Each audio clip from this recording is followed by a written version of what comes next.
Hello भाई और उनके बहनों, welcome to the second part of this IRC64 code. In the last part we have seen the introduction, the scope, where this code is to be used and where it is not to be used, and the third, the definition and the concept. So in this part we will be dealing with the speed flow relationship, level of service, and all the factors mentioned here.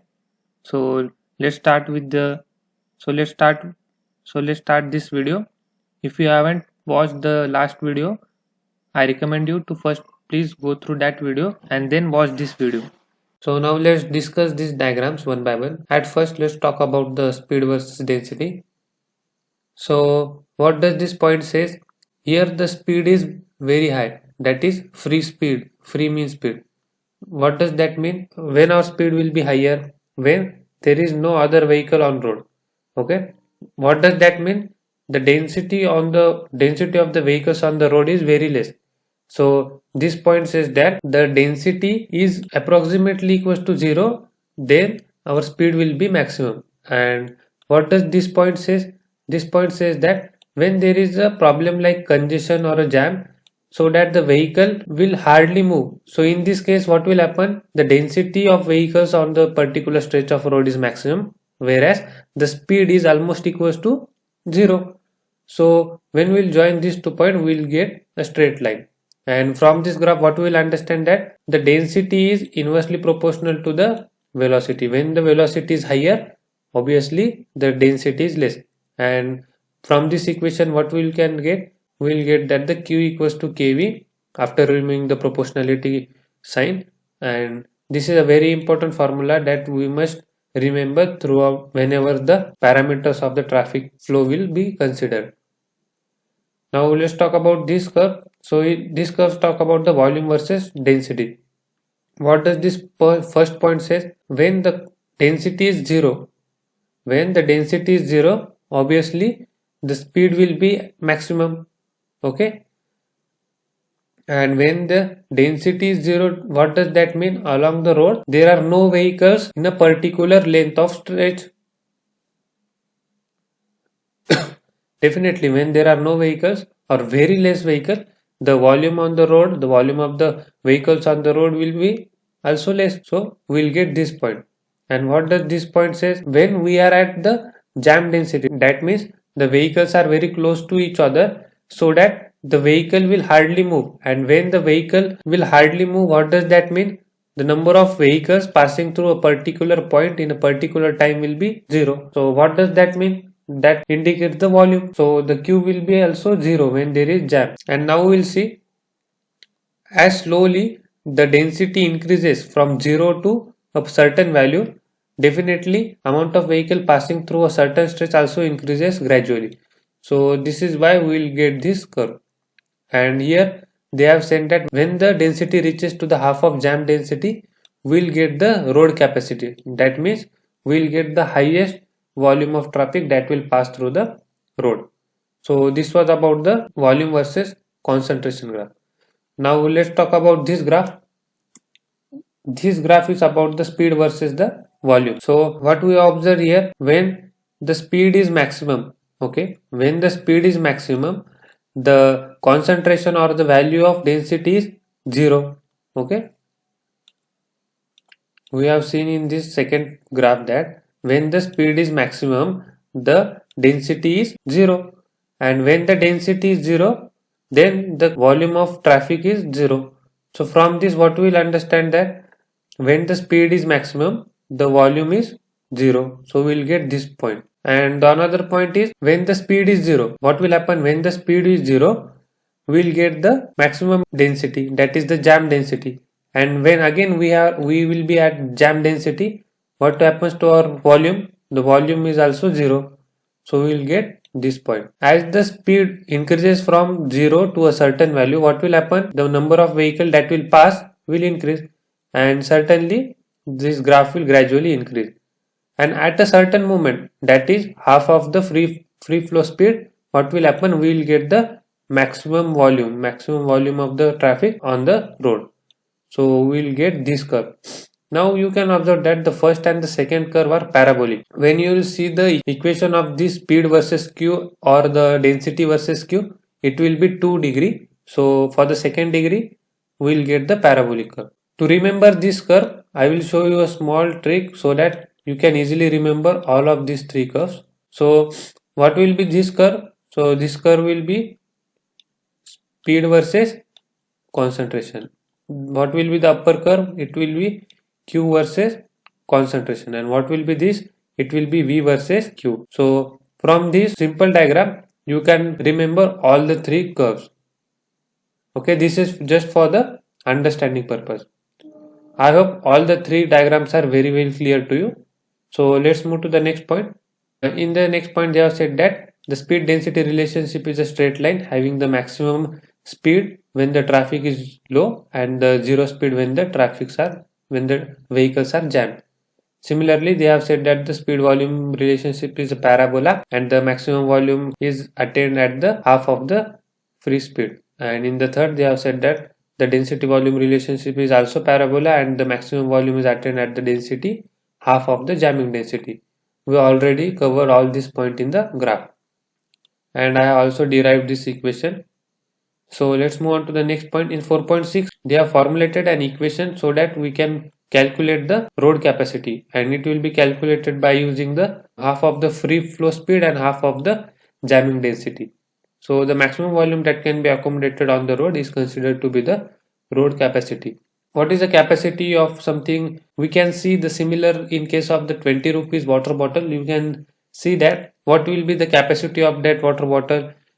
So it will be nearly 950 ml or 1000 ml. So what is that capacity? The capacity is the water that is filled up to its top, that is up to its rim. Okay. So similarly on the road also, the amount of traffic on the road that it can maximally accommodate is called as the capacity of that particular road. So I hope all the thing is clear to you. Now let's move to the next point, which talks about the level of service. So the level of service is defined as the qualitative measure describing the operational conditions within a traffic stream and their perception by the drivers or passengers. So basically, in a simpler terms, we can say that the level of service is something like how easy or how comfortable a road user can feel while going through a particular road stretch. So that defines the level of service of road. So as the name suggests, what kind of service that road provides to the user is the level of service of that road.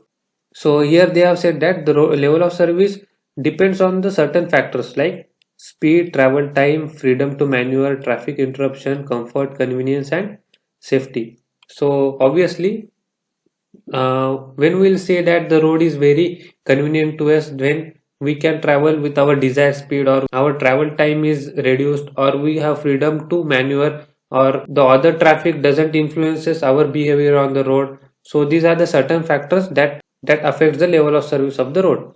So in the code they have said that the sixth level of service has been recognized, A to F, whereas A represent the best operating condition while F represent the breakdown or the forced condition.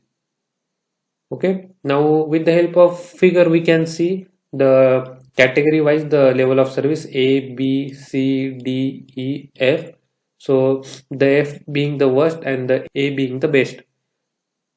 So in this curve we have the speed on the y-axis and volume on the x-axis. So if we get the point here, then we can say that the level of service of that road is in the class A. If we get the point here, then we can say that the level of service lies in the category C. Okay, here they are described regarding the level of service of the each type. So we'll see one by one.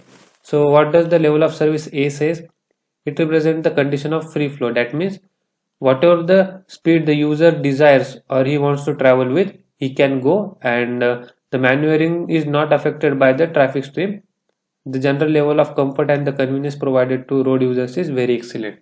Okay, there is no influence of the other vehicles and you can move with your desired speed.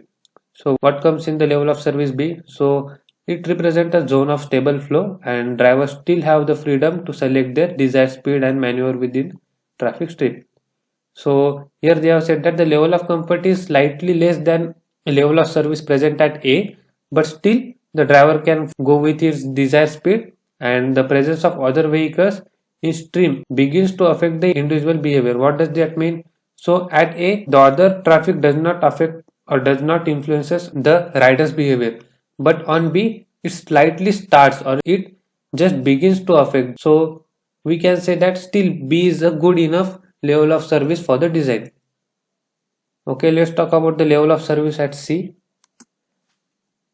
So this also is a zone of stable flow, but as compared to B, here the operation of individual users becomes significantly affected by the interaction with the others in traffic stream. So here we'll have the more influence as compared to B from the other traffic. So here they have again said that the general level of comfort and the convenience declines noticeably at this level. Okay, so let's move to the next level of service D. So it represents the limit of stable flow. So beyond this there will be the unstable flow.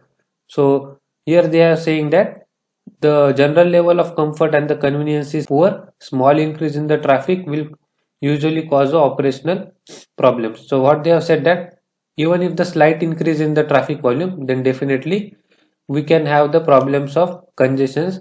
So the level of service D is, you can say, at the boundary of getting into the unstable flow. That means the presence of other vehicles significantly affects the individual user.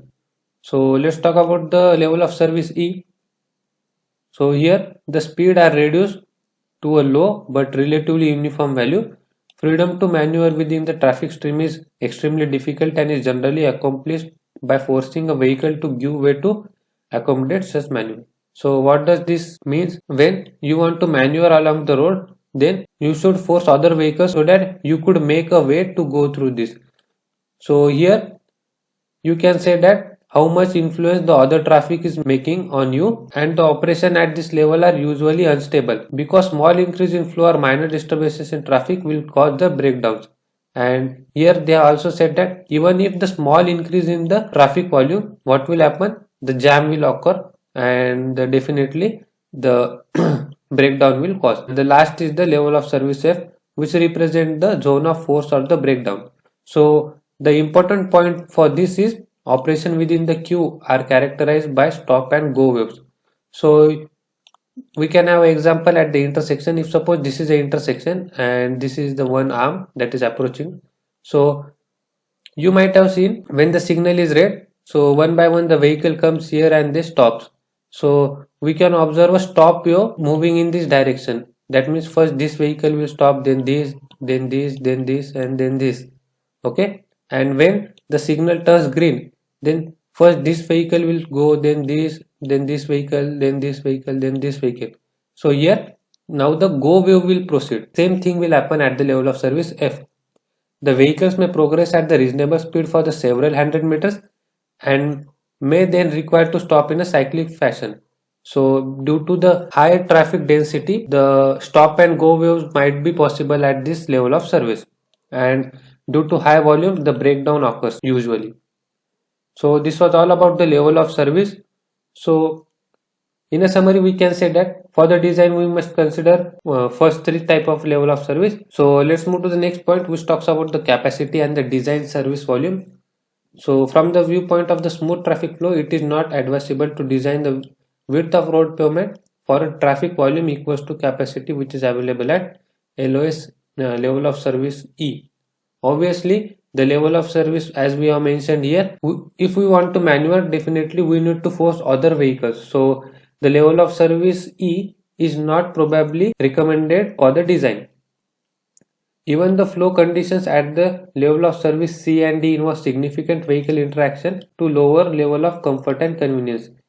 Even not the level of service C, neither C or D should be used for the design, and rather under the normal circumstances the use of level of B is considered for the design of rural highways. So what they have said that the level of service B should be our target for the design. At this level the volume of traffic will be 0.5 times, that is the half of the maximum capacity of road, and this is taken for the design. This is considered as the design service volume and should be adopted for the designing. So let's move to the next point. So they have said that for the major arterial routes the level of service B should be adopted, but in certain cases the level of C can be adopted. Why?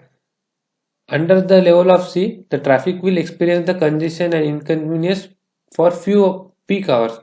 But okay, this may be acceptable. And this is a planning decision should be taken in each case specifically after carefully weighing all the related factors. That means we should consider B or C. It should be definitely planned, and then only after planning out of these two, one should be selected. For the level of service C, the design service volume should be taken as 40% more than the level of service of B. So let's move to the next point, 6.3. In context of the rural highways, it is usually to adopt the daily traffic volume for the design instead of hourly volumes. How will convert the hourly volumes into daily? So here they have said that we'll make the use of peak hour factor. When we'll divide our peak volume by 8 to 10%, then we'll definitely get the annual average daily traffic, and which should be used for the design of rural highways. Okay. And in the next point, they have said that the design service volume that should be considered for the design should be expected volume at the end of design life. Obviously, if suppose we are constructing the road for the 15 years, which is the design period, so whatever the peak value or the average daily traffic, whatever it may be, it should be the value of the 15th year. That means at the last year of the design period. It should not be of the current year. Why so? Because we observe that there is an increase in the traffic growth, and how we'll make sure that the traffic is at the end of design life. So we'll do the traffic prediction by using the traffic growth rate. So the traffic growth rate should be established after the careful study of past rate and the potential future growth of traffic. So this thing has been very well explained by me in the IRC 9. You can go through this, in which I have showed how the traffic should be projected. So let's move to the next point, equivalency factor. So here they have said that in the scope itself they have mentioned that this code is applicable for the heterogeneous or the mixed type of traffic, in which fast and slow moving vehicles both are included. Okay.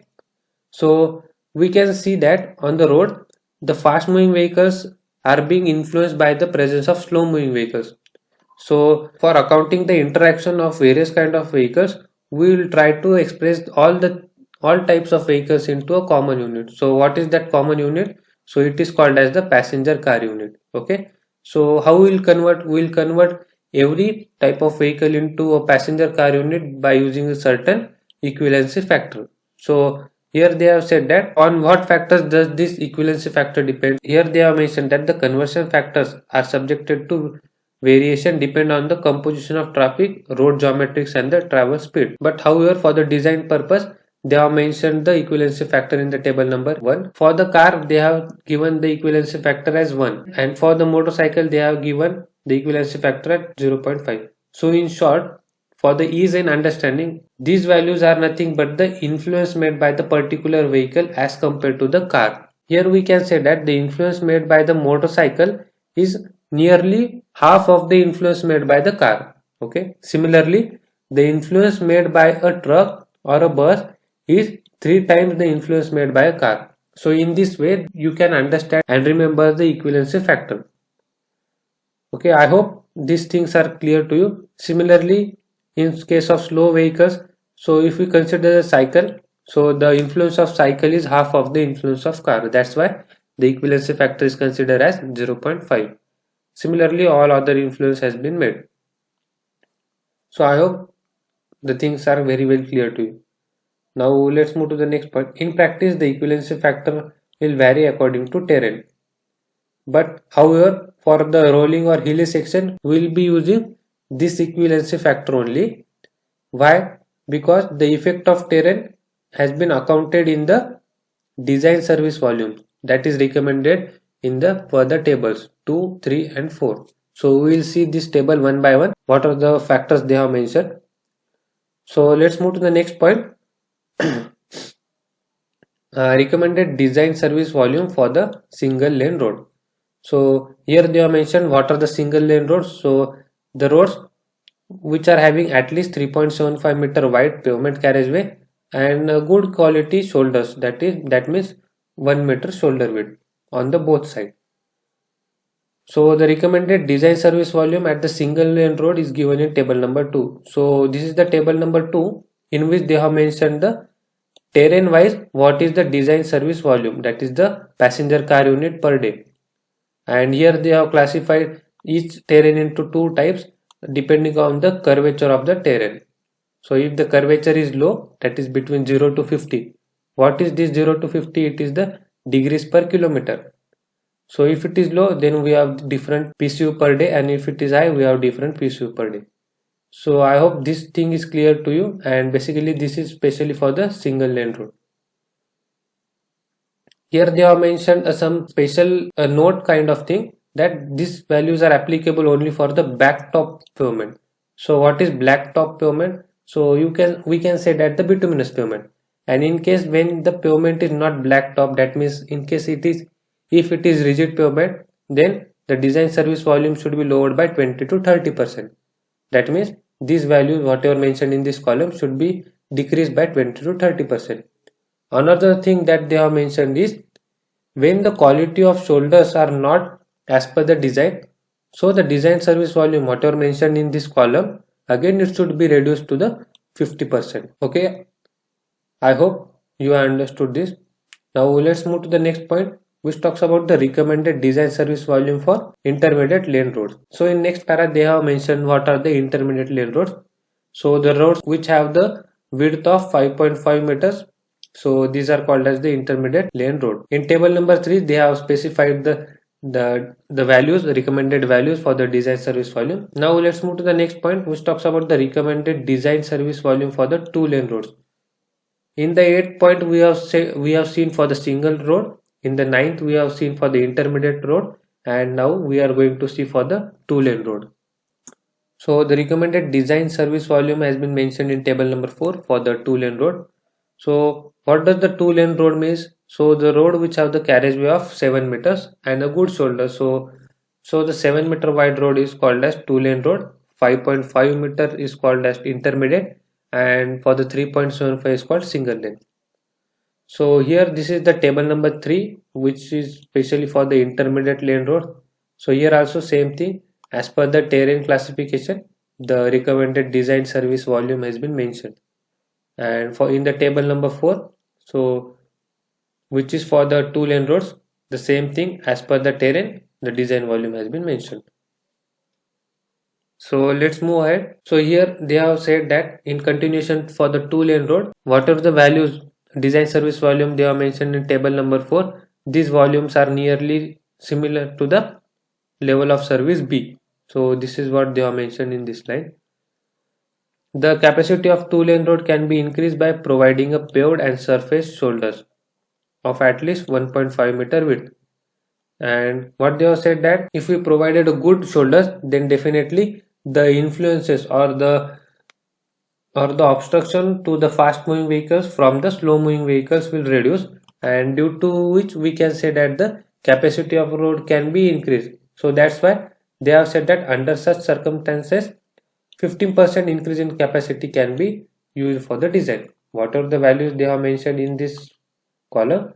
So they should be increased by 15% when we will provide the paved shoulders of 1.5 meter, then only we can increase the design service volume. So let's move to the next point, where the shoulder width or the carriageway width on a two lane road are restricted, there will be certain reduction in capacity. So when the shoulders are not proper, then we have to reduce the capacity. So how much will be the reduction? So they have mentioned in the table, next table, table number 5. So here they have showed that as per the shoulder width available, so what should be the lane wise reduction factor that should be applied on the design service volume. So if we consider the shoulder width is 1.2 meter, so whatever the values they are mentioned in table number 4, they should be multiplied with the 0.92 if the lane width is 3.75. If the lane width is 3.25, then the values in the table number 4 should be multiplied with 0.85, and similarly by 0.77 if the lane width is 3 meter. Okay, I hope you understood the things. Now let's move to the next point, recommended design service volume for the multi-lane roads. So we have seen for the single lane, intermediate lane and the two lane. Now let's talk about the multi-lane roads. So the capacity on the dual carriageway can also be affected by the factors like curb shyness on the medium side, vehicle parking, etc. So tentatively 35,000 PCU is the design service volume that is adopted for the 4-lane divided road. Okay, and in the next paragraph they have said that if the good shoulders are present, then we'll increase the capacity of the road as same as in the case of 10.3. So as in the case of 10.3, the 15% there is increase in the 2-lane road. Similarly, we'll increase the 15% traffic volume of this 35,000 PCU so that our we'll get the new increased design service volume. But this is applied only when the good shoulders are provided. So what are the good shoulders? So these are the paved shoulders of 1.5 meter width, and as here they have mentioned the hard shoulder, that means they are well compacted. Similarly, when the shoulders are paved shoulders of 1.5 meter width, then the capacity, the design capacity that should be used will be 40,000 PCU. So in the next, what they have said that the capacity mentioned above relate to the level of service B, and on the dual carriageway it will be normally not desirable to adopt the level of service C. So what they are saying is that when we design the multi-lane highway, so what will happen? So generally the multi-lane highways